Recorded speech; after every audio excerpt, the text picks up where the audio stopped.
Ali Al-Ahmed, Director at the Institute for Gulf Affairs. Good to have you on the show.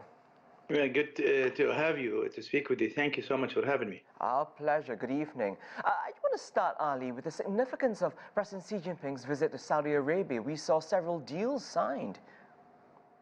Yes, this visit is definitely a historical day. This day will be remembered for decades, if maybe even centuries, because this visit and the three summits that are ongoing are going to change the face of the Middle East, and it will also help transform China itself by increasing its presence, economic and other factors in the Arab world, in the Middle East in general. So I think this is a really a master stroke by President Xi Jinping in the Middle East. And, you know, Ali, President Xi was welcomed in Saudi Arabia, we saw, with lavish ceremony, 21-gun salute with cannons, aerobatic jets, and escort from the Royal Saudi Air Force.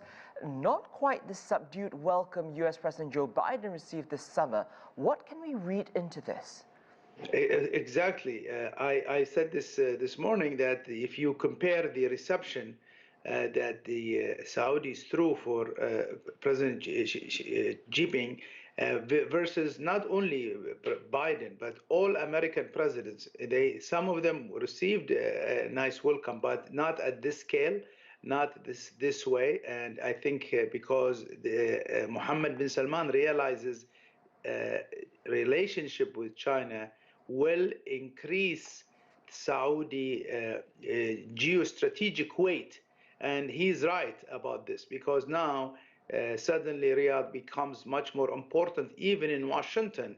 It's not no longer just towing what Washington states.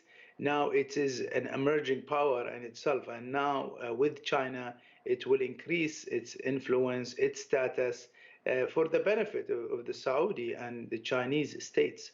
Right, and so as President Xi says, you know, he is on a pioneering trip to herald a new era of ties with the Arab world. Ali, what sectors do you see the relationship deepening? China is an economic power, and I think this is the area where the United States either failed or refused to work on. And the Middle East in general, this has been the crisis in the region. The Western view that take their oil and sell them weapons for decades have not worked well for the region. But the Chinese are bringing something else.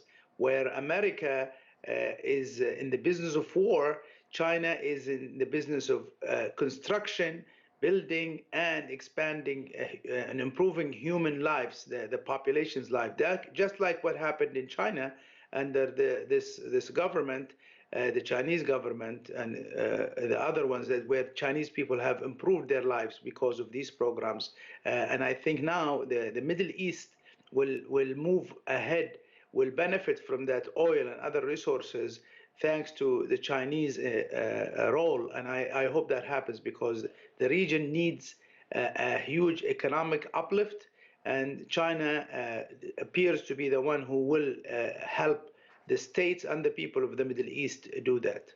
So, Ali, we have just about half a minute left. I'm asking you to look into your crystal ball. Where do you see this relationship going the next 5-10 years, China with the Arab world? I think it's going to go in the right direction, because no one in the region is against this and criticizing it, even those who are critical of those governments. This is a good thing for the Arab world, for the Arab people, and I hope and I wish the Chinese people and Chinese government good and well in this cooperation, because those two people have had long relationship for thousands of years. So yeah, I see good things coming out of it.